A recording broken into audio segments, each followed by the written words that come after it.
Hi, Stedia. I'm Tuesday. Nice to meet you. And I'm from Anti-Vegan Channel.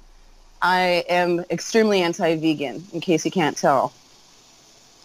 I was a vegetarian for 6 years before I decided to go completely vegan in 2010. So 2 years ago, that's when I decided to go completely vegan, which I cut out eggs and started to try to eat healthier. I tried to eat a lot of raw food. I started eating spinach, raspberries, blueberries, smoothies just every single day. Um, then my stomach started becoming like an empty, vacant hole, and I was always hungry. I started literally deteriorating. My skin became dry. I got soy cystic acne all over my face. My hormones were very wacky. I was emotional, neurotic. I was absolutely insane from lack of B12. Then I started going to all these vegan events. I make jewelry and everything, so I thought I'm going to be a vegan jeweler and no pearls, no feathers, no silk, No, blah, blah, all blah, that, blah. yeah, blah, blah, blah, blah.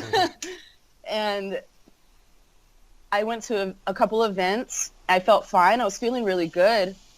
This was about 2 years ago. And then I started not really wanting to do the events.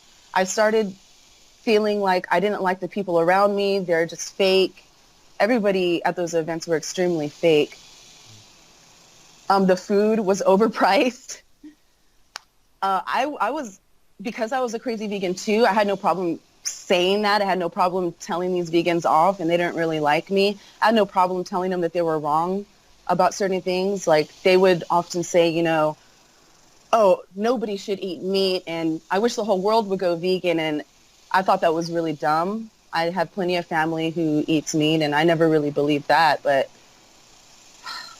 what happened was I got stolen from at one of these events, and I was also very ill. Pretty much what started happening was I started feeling really sick and unable to go to these events, but I was still forcing myself to go because I had this huge following, this huge crowd. All these people wanted to buy jewelry from me just because I was vegan, and I know that's why. These girls, they wanted a vegan girlfriend, they wanted vegan connection. It was all about that. And I was all about it too. I thought that because you were vegan, that meant that you were a compassionate person. I thought that people were like me, but it was not like that at all. Uh, Actually, the complete opposite. Vegans do not have any compassion for people. When I was going to these vegan events and selling my jewelry, it made it really hard for me since I was sick. I was falling apart, get panic attacks just from the idea of going to one of these events and dealing with all these people. But I would pull myself together, put on a happy face, and be kind to everybody that came my way. So my table got extremely crowded, and someone actually, at the end of the night, I found out that someone actually stole an item from me right underneath my nose. And it made me realize that vegans are not compassionate. That just because you're a vegan, just because you're anything doesn't mean that that defines you as who you are, right? So I started talking to my friend that night about this, and she's a vegan too, and she was like, "Oh my God, I can't believe a vegan would do this. It's ridiculous. That's all vegans are supposed to be, about compassion, blah blah blah." And I was like, "Well, yeah, no, people are pathetic," and I started like feeling real misanthropic about it. Um, and so because of that, I started thinking, you know what? Fuck veganism. I'm just going to eat some eggs. These guys don't have compassion. So I started eating eggs, and I thought that that would make me feel better, and I guess it did. It made me feel a little bit better, but ultimately I was still hungry all the time. I was getting major panic attacks, have anemia because of my diet. It's gross, but I had constant diarrhea from all this. I was drinking 2 smoothies a day with spinach or kale, blueberry, maca powder, just magnesium powder, just like all the bullshit supplements, protein, just killing my gut. And reaching out to all my vegan friends, mind you, reaching out to lifelong vegans and asking them for their help and asking them how they feel. And all they could give you are these like vague and route answers like, oh, I feel great. I've been vegan for 20 years. And I'm like, okay, well, what are you doing? Nobody could ever just give me something to help me. And, oh, maybe you're doing it wrong. Maybe you're doing it wrong, left and right. It got really old hearing that. So I started eating a lot of processed vegan food because I was like, you know what? I'm hungry. I'm tired of starving. I thought I was eating healthy and it wasn't working with the whole smoothie thing and raw food thing. And I didn't even eat just raw food. I ate potatoes, cooked potatoes and rice and stuff, but I ate a lot of raw food. So then I started going towards like Beyond Meat. And I remember I took a bite of that Beyond Meat. I was like, oh, it's so good. It's fucking disgusting to think about it now because I was really brainwashed. I was really craving meat to the point that Beyond Meat burger actually tasted like a burger to me. And I actually remember a lot of vegans being like, oh, Beyond Meat, that's disgusting, and that's just advocating meat. And I was like, what are you talking about? It's vegan. It's not meat. You're stupid. But now I just think it is dumb because it's like, you're vegan. Like, you should just be pro-vegan anything if you're vegan, but they're just like picking apart everything. Like, if it looks like meat, then you're not vegan enough. If you're eating mock meat, you're not vegan enough, right? But I decided to start eating fish again. You think that would help me? A little bit. It didn't help me very much. So on my 32nd birthday, I forced myself to eat some chicken. I forced myself to eat all the time, actually. I never had an appetite. I literally was always hungry, but I always had to force myself to eat because if I didn't eat, I would become hypoglycemic, risk of passing out, having a panic attack or something like that. Then on my 32nd birthday, I couldn't even really get ready to present myself. I couldn't do my hair. I couldn't put something nice on.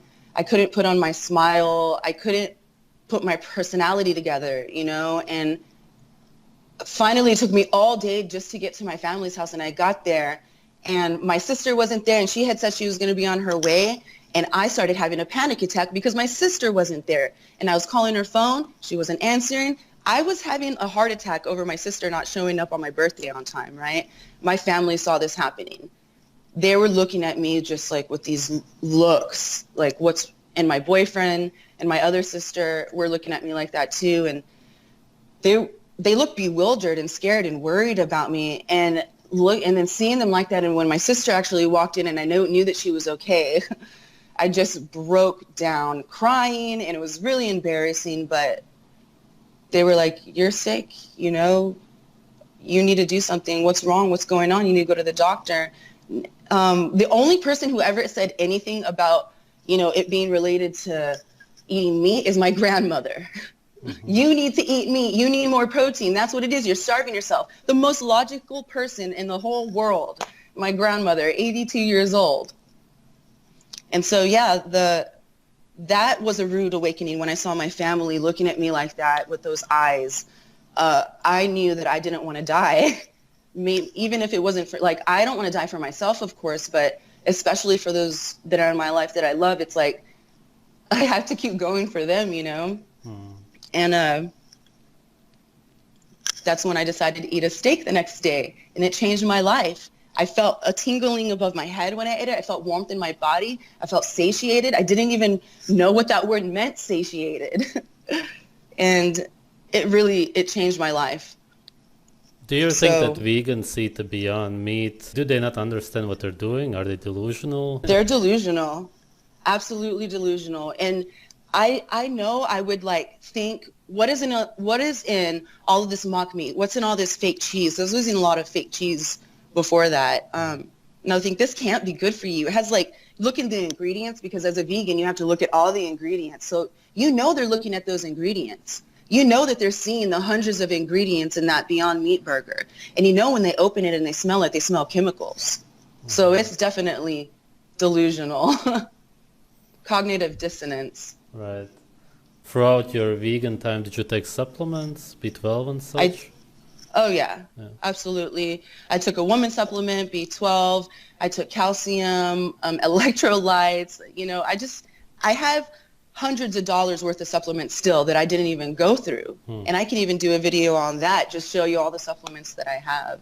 chia seeds, flax seeds. I mean, I consider those supplements because you're trying to supplement omega-3s with those, which it never worked. Yeah, of course I took omega-3s, algae, stupid. And now my sister's vegan, and it's really hard because it's like she's seeing me eating meat and she doesn't really believe it. She just thinks she's fine. She doesn't feel it yet, you know? Do you have any other contact with any people, any vegans, any friends? Yeah. What do they I think still have a about you couple of vegan quitting? friends. The ones who are, I know that they probably think that I did it wrong, no matter what. But the ones who care about me say, do you. You take care of you. But we're not, they ask me why, the ones that care, and I'll tell them why, but then that's it. And it's not a discussion anymore. You know, it's just kind of swept underneath the rug. But at least they saw my story, and that's all I can hope for is when they get sick that they remembered what happened to me. Where do you think veganism is heading? I think that it's still kind of in its like kaboom phase, and it's going to just boom and then fail and just completely sink like the Titanic. People are not stupid. You're going to see all these ex-vegans coming out. You know, it's been already before these stories have been coming out that like 85% of vegetarians return back to meat. Like that's the statistic. So yeah, I think it's the Titanic. That's what it is. It's going to crash, sink. Besides that, and I hope so. A lot of vegetarians actually eat fish and they just call themselves vegetarians. Vegans are the ones who really only eat plants, if they do, if they don't cheat, of course. Yes, and I have to say that I am against vegetarianism. I'm also against pescatarianism. Those are just as deficient, especially for women. If you're a woman and you're pescatarian, you're probably anemic. If you're a meat eater and you're a woman, you have a high chance of being anemic. You have to eat a lot of red meat in order to not become red blood deficient or iron deficient. Right on. Anything else you would like to add? Anything you learned in that time? Any experiences you had? Something important? I just wanted to say yes. We as humans are complex creatures, and we think because we're complex that we have to like go with all of our thoughts, right, and our emotions. Well, we're also animals. We're here human beings wanting to be more than human, trying to like become more spiritual, but we're here living this human experience. And it's just sad because you're taking away your vitality, your animal experience. So stop trying to be more than human. You're an animal. An animal is a human. Okay, that's my point. All right. Yeah. Thanks a lot for sharing. Thank you. Thank you for having me. I'm so sorry about all the times we got cut off. Yeah, it's no problem.